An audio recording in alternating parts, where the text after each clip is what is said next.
o que eu mais vejo por exemplo, eu estava falando para você que eu trabalhei na embaixada, e lá na embaixada de Israel eu tinha contato com alguns sobreviventes do Holocausto. E eu estava ali, eu era muito jovem naquela época, e eu falava assim, eu não entendo como que todo mundo, tudo bem, aconteceu um problema localizado, mas foi um problema que o Brasil também entregou judeu. Eu não entendo como que todo mundo ficou cego. Naquela época, eu falava, eu acho que é porque as pessoas tinham mais dificuldade de se informar. Se fosse hoje, isso não aconteceria. Olha o meu discurso. Isso, há muito tempo atrás, eu dizendo, não, eu tenho certeza que se fosse hoje, isso não aconteceria de novo. E, para meu espanto, eu estou vendo no Brasil, eu estou vendo no Canadá, eu estou vendo na França, eu estou vendo no mundo um antissemitismo que é inadmissível. Como assim? Firmado em quê? Por quê? Por que esse preconceito? Por que este ódio em relação a um povo que só ajuda? Eu vou falar como brasileira, né, que o que eu vi com os meus olhos lá em Israel ajudando feridos sírios da guerra civil e devolvendo, simplesmente porque eles estão na fronteira, viram feridos, pegaram, levaram para o hospital e depois devolveram com saúde para a Síria. Inimigos que sempre odiaram Israel. Eu, com os meus olhos, Jordânia, eu vou para a Jordânia, eu vejo a dificuldade da água com a Jordânia, quando eu vejo as mesmas estufas, vejo Israel ajudando com a irrigação. Então, só que eu sigo, do mesmo jeito que eu sigo o teu perfil, eu sigo também perfil jordanianos. E eu gostaria que você falasse sobre isso, eu fiquei abismada de ver, nas notícias, sai uma notícia aqui, aí a IDF põe a notícia. Aí põe a notícia lá, o Royal, que eu sigo, lá jordaniano, falando, esse tem que morrer. Olha só, aí uma criança jordaniana pisando, e aí os comentários, que aí eu vejo os comentários. Aí, que linda, que maravilhosa, tem que morrer mesmo, todo povo judeu tem que morrer. Então, isso é inadmissível. Assim, infelizmente, o antissemitismo, né, que é o ódio ao povo judeu, é uma das ideologias de ódio e de vontade de destruição de um povo mais antigas da história da humanidade e mais universais. E ela é muito perversa, porque como uma manifestação de ideologia política, que não é só o ódio à pessoa, não é só uma forma de preconceito, mas o antissemitismo pode ser entendido como um tipo de ideologia política. Ela é uma ideologia que ela abraça tanto quem está na esquerda, na extrema esquerda, ou quem está na extrema direita. Então, percebe que, assim, infelizmente, o ódio aos judeus e o antissemitismo é isso. Qual a distinção, né? Porque não é uma raça. Apesar do nazismo tentar ter classificado e colocado como um grupo diferente, na verdade que os judeus, o antissemitismo é o ódio aos judeus, sim, ao judaísmo. Então é uma combinação de valores que esse povo carrega que isso faz as outras pessoas terem tanto ódio. E aí, óbvio, vão se misturando vários preconceitos ou várias histórias mal contadas, que elas vão virando estereótipos e verdades. Do tipo, os judeus controlam o sistema financeiro do mundo, os judeus controlam a mídia, os judeus têm isso ou têm aquilo. Os judeus pobres sofrem o mesmo tipo de preconceito, os judeus que não estão na mídia também sofrem o mesmo tipo de preconceito. Então, isso não são explicações. Isso, na verdade, são as ferramentas que aqueles que odeiam os judeus usam, sim, contra os judeus. E é muito preocupante porque é uma minoria tão ínfima, tão pequena. Por que tanto assim, quando você compara com outros preconceitos, com outras minorias, todas são muito maiores do que os judeus. As minorias que a gente quiser identificar, quaisquer que sejam, elas são maiores do que o número de judeus que tem no mundo.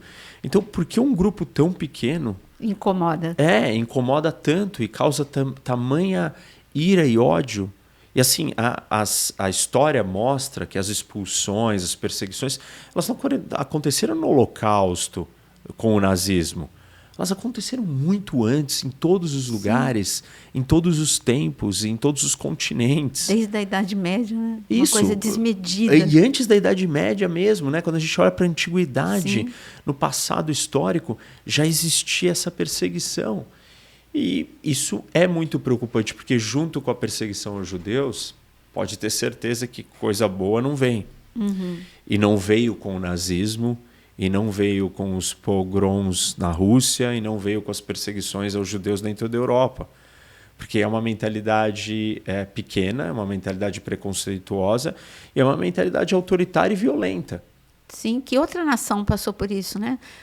De ser expulso da Espanha, de ser expulso da sua própria terra, da sua própria terra. França, da Alemanha, da sua terra, da Rússia. Sim. Então ninguém, eu não conheço nenhum povo que tenha passado por tanta perseguição. Não tem. Só não esperava que voltasse agora, pleno século XXI. Pois é. E isso é assustador, porque essa combinação desse antissemitismo crescente, ela está conectada a uma outra ideologia política extremista que se torna extremamente incoerente quando ela vai manifestar o seu antissemitismo. Porque não dá para a gente dizer que o apreço, as manifestações pró-Hamas, que a gente está assistindo no mundo inteiro, inclusive no Brasil, na Paulista, em São Paulo, a gente viu gente batendo tambor, agora é a hora do Hamas. Se pelo menos estivesse falando palestino, o povo palestino civil, né? Isso. Mas não, eles estão falando pró-Hamas. E aí mostra o quanto que o antissemitismo move essas pessoas. Porque se elas estão dispostas a abraçar o Hamas, que é uma organização que governa e defende ideias que são contrárias à ideologia daqueles que estão ali cantando pró-Hamas ou gritando em favor do Hamas. A extrema esquerda que defende o Hamas, ela está indo contra a essência da sua ideologia, que é direito de defesa de minoria, que é direito de defesa das mulheres, que é direito de defesa dos homossexuais. Simplesmente, esses grupos não têm voz dentro do mundo do Hamas. Sim. Mas é muito curioso como está disposto a ir além do que eles mesmos acreditam na sua essência para defender algo que, no fundo, é antissemita, no fundo, é anti os judeus, é anti o Estado de Israel. E as pessoas assim não percebem algumas distinções. Não, eu só sou anti o Estado de Israel. Eu não sou anti os judeus. Claro que você é anti os judeus se você é anti o Estado de Israel. É lógico. Porque todos os povos, não existe nenhum povo na humanidade que não veio de algum lugar. Porque o que nos faz brasileiros?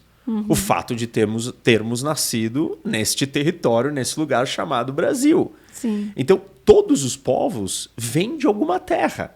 Você virar para aquele povo daquela terra e falar assim, você não pode existir nessa terra, se você quiser eu te coloco na Antártica, ou no Ártico, ou sei lá, qualquer lugar que você quiser inventar, você não permitir que aquele povo possa ser quem ele é. Exato. E o que faz quem a gente é, isso que a geopolítica nos ensina, é que você está ligado a uma terra. E eu chamo isso do amor herdado. Né? A gente tem o amor adquirido e o amor herdado. O amor herdado é o amor que a gente sente para os nossos pais. Você não escolheu o pai que você tem e nem a mãe. Você herdou esse amor. A nossa relação com o lugar onde a gente nasceu, você também não escolhe onde você vai nascer. Sim. Você herdou aquele amor àquela terra. Você pode mudar de nacionalidade, migrar para outro país e adquirir um novo amor, um amor adquirido. Mas você nunca vai apagar a sua conexão com o amor herdado. Você pode deixar de ser brasileira e morar nos Estados Unidos ou no Japão, e você vai ganhar uma nova nacionalidade. Mas tem algo em você que ninguém nunca vai apagar, que é o fato de você ter nascido no Brasil. Que é o fato daquele povo, né, o povo judeu, nascer e ter se originado em Israel. Então, quando alguém fala assim, esse povo não pode existir naquele lugar, você está dizendo que aquele povo não pode existir. Exato, porque eu que fui, quando eu vou para Israel, aí eu vejo uma coisa, o brasileiro é assim, fala do futebol. É o assunto, está no ônibus, tudo é o futebol. E lá em Israel, fala do Mar da Galileia. Assim, eles ficam mega felizes. Assim, é incrível. Não dá nem para a gente explicar, né? Mas é assim, olha, o nível do mar hoje está ótimo. Não, agora baixou. Então, eles ficam com o nível do Mar da Galileia, é uma relação meio que igual do futebol. Isso, você tem como arrancar isso? Isso é a sua identidade. Você não muda a identidade. Você pode adquirir novas. Mas você não apaga certas identidades como essas que são herdadas. Herdado é o lugar de onde você nasceu. Você herdou aquilo. Não tem como apagar. E se for religioso, vai ficar olhando para o monte do templo e desejando o terceiro templo. Então, não tem como tirar isso, porque tem uma história. Isso. E se a pessoa não quiser, não, isso é a Bíblia, então vai para a história, o livro de história, gente. Vai lá, tem historiadores, e tem história, e tem os historiadores, para você que é cristão, você vê lá Flávio Joséfos, por exemplo, ele vai dizer que o povo de Israel estava lá. Então, aquela terra, eles foram expulsos, mas sempre existiu. Eles têm uma história desde Abraão que não tem como apagar isso. Não tem. Agora, eu queria, sabe, esse efeito manada me incomoda muito, porque eu não consigo entender que a pessoa veja nas notícias os judeus, a negociação, judeus sequestrados, eles estão sendo devolvidos. O que você vê daqueles que estão sendo, os poucos que estão sendo devolvidos? Primeiro, eu vejo uma desigualdade na proporção. A proporção de palestinos em troca, libertos, é muito maior do que os israelenses que estão ali. Já vejo por aí uma desigualdade. Outra coisa que eu vejo, eu estou vendo senhoras, crianças, eu estou vendo só civis que nunca fizeram nada para ninguém, estavam em casa, dormindo e nunca tiveram nenhum delito. Agora, entre os que estão sendo liberados, todos são pessoas que estavam presas por delitos, ou porque mataram, ou porque esfaquearam, a pessoa não morreu, mas foi esfaqueada. Aí, quando saiu uma mulher, por exemplo, hoje, e ela foi aclamada como heroína, aí eu tenho vídeo dela esfaqueando 2 civis. Então, quer dizer, olha, será que ninguém está enxergando a diferença de quem está sendo liberado? Não é um civil palestino que estava nas mãos de Israel injustamente. Não, é alguém, é um terrorista. Isso. Ou é uma mulher. Mas tem criança. Não, era uma adolescente que esfaqueou, ou porque fez alguma coisa, não é isso? Por trás dessa falta de percepção, tem a ideia da equivalência moral que tentam colocar ou impor entre o Hamas e um Estado democrático como o de Israel. E essa é parte do problema para quem está tentando entender o que está acontecendo na guerra e não consegue ou fica perdido no meio dessa gritaria toda. Porque tem gente que tenta equiparar o Hamas com Israel. Não são equiparáveis. Não. Hamas é uma organização terrorista, uma organização criminosa, um grupo de fanáticos fundamentalistas, suicidas. E esse ponto é muito importante porque uma organização suicida, ela é uma organização que tem na sua essência a negação à vida. Ela é anti-vida. Ela é uma máquina da morte. Se ela está disposta a tirar a sua vida para tirar a vida de vários outros, mostra a natureza dela. E aí explica um pouco disso que você colocou, por que a diferença de trocas, né, da quantidade de Israel versus, enfim, os reféns de Israel libertados versus o número de presos que Israel soltou. Porque Israel privilegia a vida. Sim. Por quê? Porque é uma democracia. Uma das maiores conquistas da humanidade. O a sistema democrático Médio, né? é uma das maiores conquistas que a humanidade já fez e a única do Oriente Médio. A única democracia do Oriente Médio é Israel. Por que é uma das maiores conquistas? Porque a democracia ela respeita a vida criando leis. E somente uma lei pode impor alguma pena que vai privar a sua liberdade, por exemplo. E não a minha vontade. Não, eu sou o líder, eu sou o governante, eu sou o rei, eu sou o ditador de plantão e não gosto de você, falo, vou te prender e vou te matar numa prisão. Na democracia isso não pode acontecer. Existe um processo, existe um Estado de Direito, existe um judiciário, existem leis. E a vida é preservada em primeiro lugar. Tanto que são pouquíssimas democracias que até o Estado aceitam a pena de morte. Para a gente ter uma ideia de como que a democracia valoriza a vida. A democracia é sobre proteção da vida. O Hamas é uma organização suicida que eles mesmos querem se suicidar. Imagina o que eles pensam sobre os outros, sobre israelenses ou sobre palestinos civis. E aí, como Israel privilegia tanto a vida, está disposto a aceitar muito ou trocar muito para salvar os seus cidadãos.